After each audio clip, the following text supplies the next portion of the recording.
Good morning, Boker Tov. Today is Friday, December 16th, Erev Shabbat, Parshat Vayeshev. One of the saddest stories of the Torah is here in front of us in Parshat Vayeshev.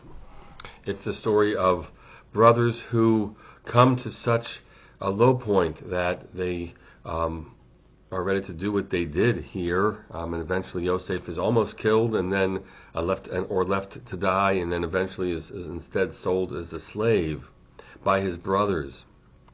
And the Torah seems to tell us just some of the events that happened, but perhaps when we try to ask the question, how could it ever come to this? With whatever we know happened, and the way in which he seemed to have held himself apart from his brothers and set his sights on bigger things that involved them and their being servile to him.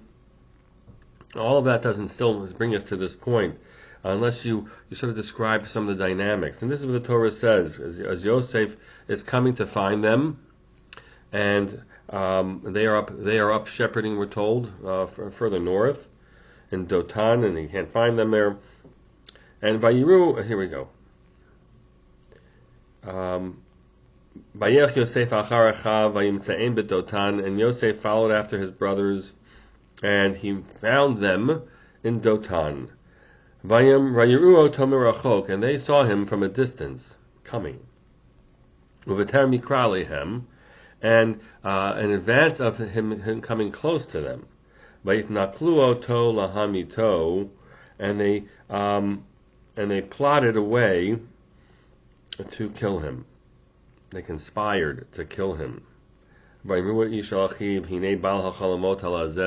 each one said to the other, to his brother, look at, here comes the dream guy, that dream guy coming.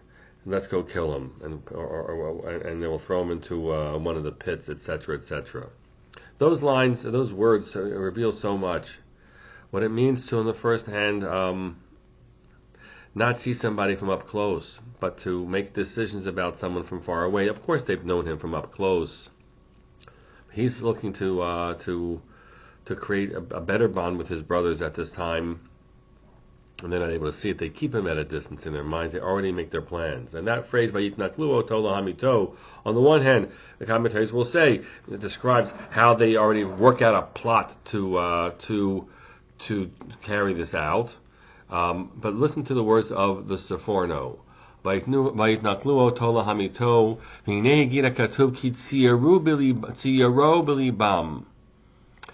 It would mean the Torah is telling you that they already painted him in their hearts. V'chashvuat Yosef l'nakel u'mitnakesh benafsham lahamitam ba'olam hazeh o b'olam haba o b'shnehem.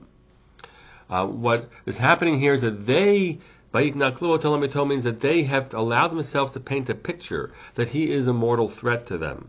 He's a mortal threat.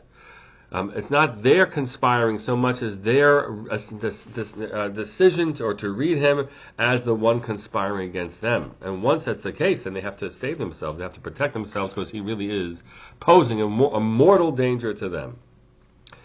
So it's not true, of course.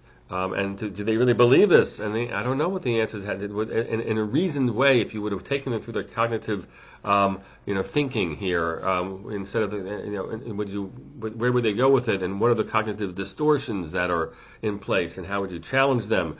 But no one's doing that. No one's doing that. The ish al achiv, each one's talking to the brother, to one's brother, and they all have these ill feelings of him. They're able to paint a picture, tziyaro, of him as being this. And once you've created a picture of him as this, and he loses his name, as the Torah goes on to tell us, they don't call him, here comes Yosef, or here comes our brother. They say, here comes the Baal Halacholamot Halazeh, this dream guy coming. It's not just a way of disparaging him, but he's already lost his personhood to them. And we have to be so careful. I'm just putting this out there. We're not there. We think about the strife right now in Israel, but also in other ways in which we have conflict with other people. The way in which we allow ourselves or bring ourselves to sometimes to do harsher things with one another is to first decide that this person is indeed intending to do something harsh to us, in some way really out to get us. And then the usual proper human holdbacks, which are to understand the other person's a human too. He's my brother. He has a name.